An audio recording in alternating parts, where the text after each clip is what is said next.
அன்பு உறவுகளுக்கு இனிய வணக்கங்கள். இன்றைய பதிவுல மகர ராசி அன்பர்களுக்கு வருமான பெருக்கம் உண்டாகிறதுக்கும் சம்பாதிச்ச பணத்தை தக்க வச்சுக்கிறதுக்கும் நஷ்டங்கள் இல்லாம வாழ்க்கையில பணம் சேர்ந்துகிட்டே இருக்கவும் நீங்க சம்பாதிச்ச பணம் தலைமுறை தாண்டி பெருகவும் இந்த பரிகாரம் உங்க ராசிப்படி இந்த பரிகாரம் செஞ்சு பாருங்க.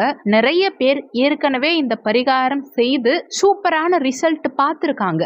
கண்கூடா இந்த பரிகாரத்தின் மூலமா பலன் பெற்றிருக்காங்க. இந்த பரிகாரம் செய்து ஏற்கனவே பலனடைந்தவர்கள் பலர். அதனாலதான் நீங்களும் இந்த பரிகாரம் செய்து பலன் பெறுவதற்காகவே இந்த வீடியோ கொடுத்திருக்கும். வீடியோல சொல்லியிருக்க பலன்கள் ஆண் பெண் இருபாலருக்கும் பொருந்தக்கூடிய பலன்கள். ஒரு சின்ன இன்ஃபர்மேஷன், எங்ககிட்ட தரமான PGTRB ஜுவாலஜி நோட்ஸ் இருக்கு, with psychology and general knowledge நோட்ஸும் இருக்கு.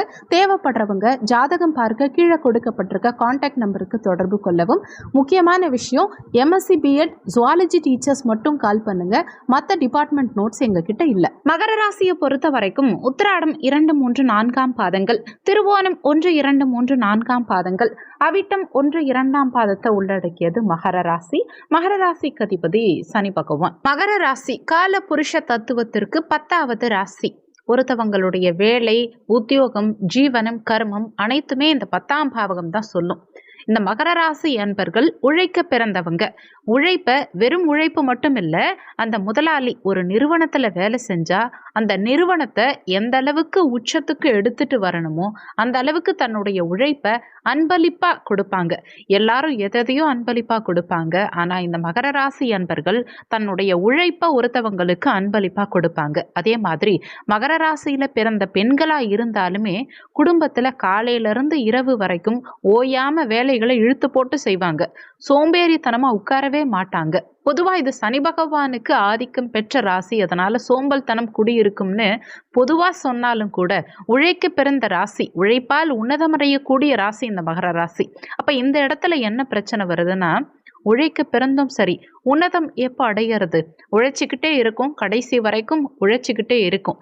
எங்கேயோ ஒரு இடத்துல சேர்க்கிற காசு தங்கல, பார்த்த வேலைக்கு தகுந்த பதவி உயர்வு கிடைக்கல, நேரம் காலங்கள் ஒத்து வரலன்னு சொல்லி காத்திருந்து வயதுதான் கடந்துச்சே தவிர பெருசா எதுவும் நல்லது நடக்கல. கேட்டா மகர ராசிக்கு பாதி வாழ்க்கைக்கு பின்னாடிதான் செல்வங்கள் எல்லாம் சேரும்னு சொல்றாங்க. 45 வயது வரைக்கும் உழைக்கும் போதே சேராத செல்வம் உழைக்காத போது எப்படி சேரும்? உழைக்க வயதில்லாத போது எப்படி சேரும்? சேரலனாலும் பரவாயில்ல, இதுவரைக்கும் வந்த காசும் தங்காம இருக்கே அப்படின்னு சொல்லக்கூடிய பல்வேறு குழப்பங்கள் இவங்க கிட்ட இருக்கு. இதுக்கு ஜோதிடம் சொல்லக்கூடிய தீர்வு என்னன்னா, ராசி கட்டத்துல 12 பாவகங்கள் இருந்தாலும் உங்களுக்கு எதனால விரய செலவுகள் ஏற்படுது, எந்த கிரகம் இந்த விரயத்துக்கு காரக கிரகமா இருக்கு, அந்த கிரகம் எந்த பாதையில உங்க மனசு ராசிங்கிற மனசை தூண்டி உங்களை விரயத்துக்கு இழுத்துட்டு போகும்.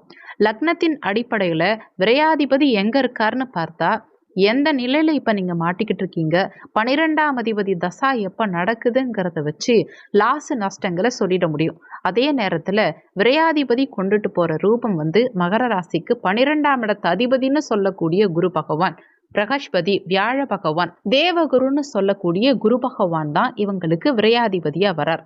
குருன்னா தனக்காரகன், புத்திரக்காரகன், காசை கொடுக்கக்கூடிய தனக்காரகனே விரையாதிபதியா வரார்னா வேற யார் என்ன காப்பாத்துறதுங்கிற ஒரு டவுட் நிறைய பேருக்கு இருக்கும். அதே சமயத்துல விரையாதிபதினு சொல்லக்கூடிய குரு தான் உங்க ராசியில நீச்சமும் அடைகிறார்.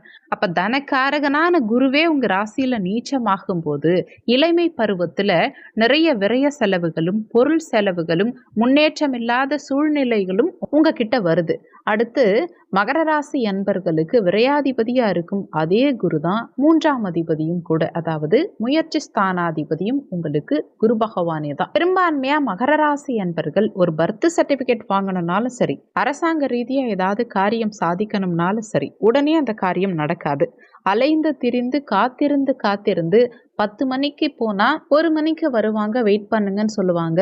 கடைசியில் அவங்க வரலன்னு சொல்லிட்டாலும் பரவாயில்ல, 2 மணிக்கு வந்துருவாரு, 3 மணிக்கு வந்துருவாருன்னு உட்கார வச்சு பார்க்கிற வேலையையும் கெடுத்து கால் கடுக்க ஓய்வு இல்லாத ஒரு சூழல்ல உடல்நல தொந்தரவு ஒரு பக்கம் இருந்தாலும் அதுக்காக மாத்திரை கூட போட நேரம் இல்லாம, சாப்பிட கூட நேரம் இல்லாம காத்திருக்க வேண்டிய நிர்பந்தம், ஈஸியா எதையும் அனுபவிக்க முடியாத தடைகள், ஒரு விரயம், நேர விரயம் இந்த குரு தான் உங்களுக்கு கொடுக்கிறார். அடுத்து இந்த குருவுக்கு ஆபரணம்னு சொல்வாங்க இல்லையா, நகைகளை சொல்வோம். குரு பொன்னவன். அப்ப இந்த நகையை கொண்டு போய் எங்கேயாவது ஒரு இடத்துல யாருக்காவது, அது எப்படின்னு கேட்டிங்கன்னா, தனக்கு அடமானம் வச்சு அதை பயன்படுத்திக்கிட்டா பரவாயில்ல. அது ஆண்களா இருக்கட்டும் பெண்களா இருக்கட்டும், கையளவு வச்சிருந்தா கூட, ஒரு சின்ன குண்டுமணி அளவு தங்கம் இருந்தா கூட, யாராவது அவசரத்துக்கு கேட்டா அதை கொண்டு போய் அடமானம் வச்சுட்டு அதுக்கான வட்டியை கூட இவங்க தான் கட்டிட்டு இருப்பாங்களே தவிர, யாருக்கு உதவினாங்களோ அவங்க நன்றி மறந்தவங்களா ஆயிடுவாங்க.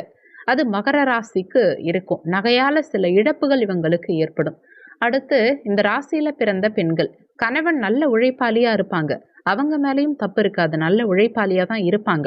ஏதாவது ஒரு தொழில்ல சாதிக்க மாட்டோமா அப்படிங்கிற ஏக்கம் இருக்கும். மகர ராசியில பிறந்தவங்க என் சட்டையில அழுக்கு பட்டுரும், நான் சொகுசா இருக்கணும் அப்படின்னு யோசிக்கவே மாட்டாங்க. குடும்பம் நல்லா இருக்கிறதுக்காக, நான் அடுத்த லெவலுக்கு போகணும், வாழ்க்கையில முன்னேறணுங்கிறதுக்காக எந்த நிலைக்கும் கீழே இறங்கி உழைக்கக்கூடியவர்கள் இந்த மகர ராசி அன்பர்கள். அப்போ ஒரு வாய்ப்பு வரும் இவங்க கிட்ட, ஏதோ ஒரு தசாபுத்தி. அது நல்ல தசாபுத்தின்னா, ரொம்ப தெளிவா சொல்லணும்னா செவ்வாய் ராகு குருன்னு தசாபுத்தி நடந்துகிட்டே இருக்கும்.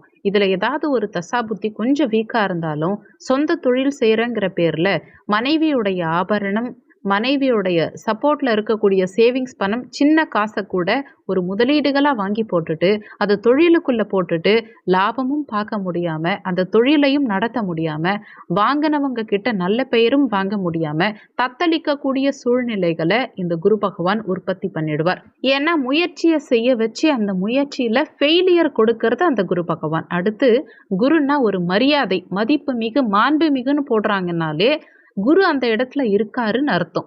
அப்ப கோவில், ஆன்மீகம், தெய்வ பணி, இவங்களே உழைச்சி கம்மியான காசு கையில வச்சிருந்தா கூட தெய்வ காரியங்களுக்கு செயல்படுத்தணுங்கிற எண்ணம் இவங்க கிட்ட வருது. ஆனா போலி குருமார்கள் கிட்ட கொண்டு போய் இந்த செல்வத்தை இழந்துடுறாங்க. அது என்ன போலி குருமார் அப்படின்னா, நயவஞ்சக பேச்சால, சூழ்ச்சிகளால வசியப்படுத்திக்கிட்டு இவங்க என்னெல்லாம் சொன்னா கேட்பாங்களோ அதுக்கு தகுந்த மாதிரி ஆசை வார்த்தைகளை பேசி மற்றவங்க கிட்ட பணம் பறிக்கிற கும்பல், அவங்க கிட்ட போய் இவங்க சிக்கிக்கிறாங்க. அதனால நிறைய ஆன்மீக பாதைகளுக்கு போய் கூட தவறான வழிகாட்டுதலால தன்னுடைய வாழ்க்கையுடைய பெரும்பகுதியை இவங்க இழக்கிறாங்க. இந்த மாதிரி எல்லாம் குரு பகவான் இவங்களுக்கு தொந்தரவு கொடுக்கிறார்.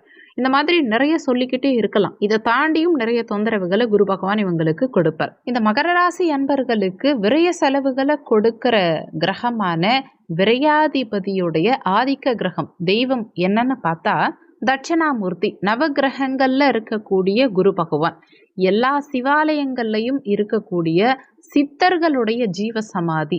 இந்த மாதிரியான குருமார்களை வழிபாடு செய்யறது மூலமா பல்வேறு விரய செலவுகளிலிருந்து இவங்க தங்களை காத்துக்கலாம். மகர ராசியில பிறந்த ஒவ்வொருவரும் 12ஆம் இடத்து அதிபதி குரு பகவானா இருக்கிறதுனால, ஆதிக்க கிரகமா குரு வரதுனால சித்தர்களுடைய ஜீவ சமாதிகள்ல வியாழக்கிழமை தினங்கள்ல சென்று வழிபாடு செய்யறதுனால சகல நன்மைகளையும் இவங்களுக்கு தேடி கொடுக்கும்.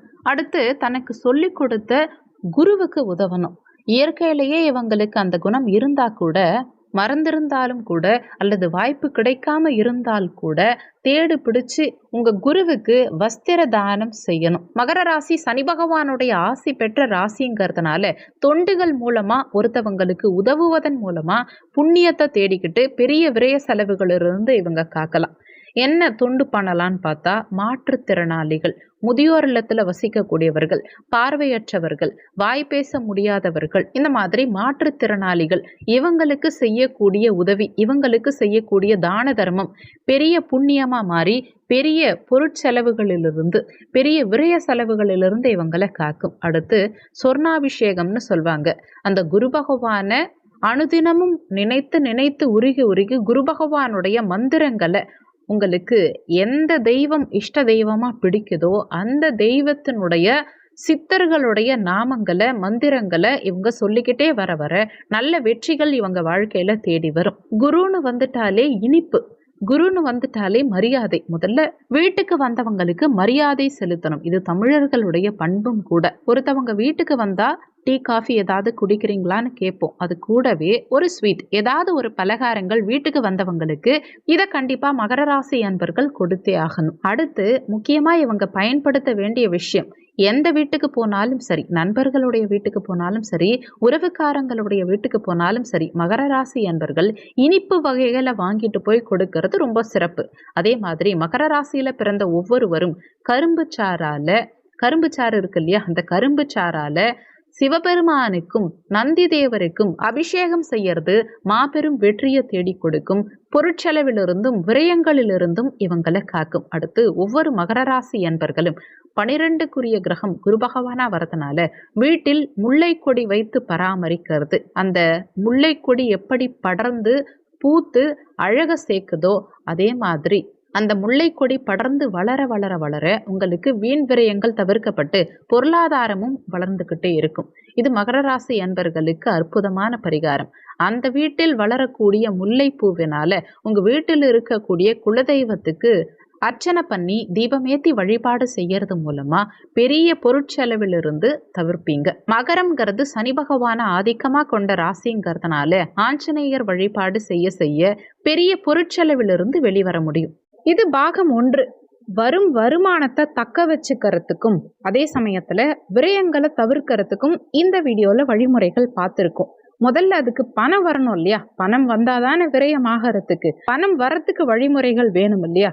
அந்த வகையில அடுத்து பாகம் 2ல வருமானம் பெருகிறதுக்கு என்னென்ன விஷயங்கள் உங்க ராசிப்படி நீங்க செஞ்சா வருமான பெருக்கம் இருக்கும், 200% கேரண்டியா பலன் கொடுக்கக்கூடிய சூப்பரான பரிகாரங்களை அடுத்த பார்ட்ல பாகம் 2ல கொடுக்கிறோம். இந்த வீடியோவை விட பாகம் 2 இன்னும் எஃபெக்டிவா இருக்கும். மிஸ் பண்ணாம கண்டிப்பா பாருங்க.